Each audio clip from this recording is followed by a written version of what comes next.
Hi friends, இந்த வீடியோவில் வந்து நம்ம என்ன பார்க்க போகிறோம் அப்படின்னு கேட்டிங்கன்னா, இப்போ வந்து தமிழ் சினிமாவில் யாரும் படைக்காத மாபெரும் வந்து ஒரு சாதனை வந்து நம்மளோட தளபதி விஜய் அவர்கள் வந்து இப்போ வந்து படைச்சிருக்காங்க அப்படின்னு இப்போ வந்து நியூஸ் கிடச்சிருக்குங்க.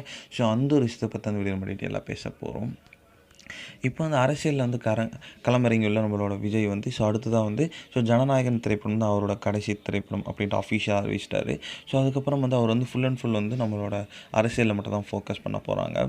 இப்போ வந்து ரசிகர்கள் வந்து ரொம்ப ரொம்ப அவலாக காத்துட்ருக்க ஒரு திரைப்படம் அப்படின்னா கண்டிப்பாக ஜனநாயகன் அப்படின்னு சொல்லலாம்.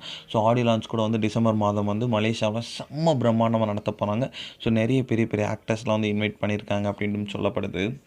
இந்த திரைப்படத்தை முதல் பாடல் கூட வந்து சமீபத்தில் விலை மாபெரும் வந்து ஒரு பெரிய ஹிட் ஆகி 50 மில்லியன் வியூஸுக்கு மேலே யூடியூப்பில் பெற்றுச்சுங்க.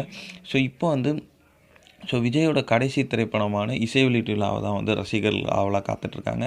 அந்த ஒரு இசை வெளியீட்டு விழா ட்ரைலர் அப்டேட்டும் வரும் அப்படின்ட்டும் எதிர்பார்க்கப்படுகிறது. இல்லை இப்போ வந்து அவரோட கடைசி திரைப்படத்தில் வரலாற்று வந்து ஒரு சாதனை வந்து படைச்சிருக்காருங்க.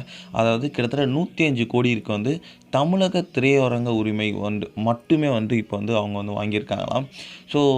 நிறைய பேர் வந்து இந்த ஒரு தமிழ் சினிமாவில் இந்த ஒரு சாதனை யாருமே பண்ணதில்லை. வெறும் தமிழக தேட்டர் உரிமை மட்டும் கிட்டத்தட்ட 105 கோடிக்கு எந்த ஒரு திரைப்படம் வந்து விற்பனையானதில்லை. முதல் திரைப்படம் அப்படின்ட்டு தளபதியோட ஜனநாயகன் திரைப்படம் வந்து இப்போ வந்து சாதனை படைச்சிருக்கு. இதுலேருந்தே தெரியுது ஜனநாயகன் திரைப்படத்தோட கிரேஸ் வந்து எந்த அளவுக்கு இருக்குது அப்படின்ட்டு.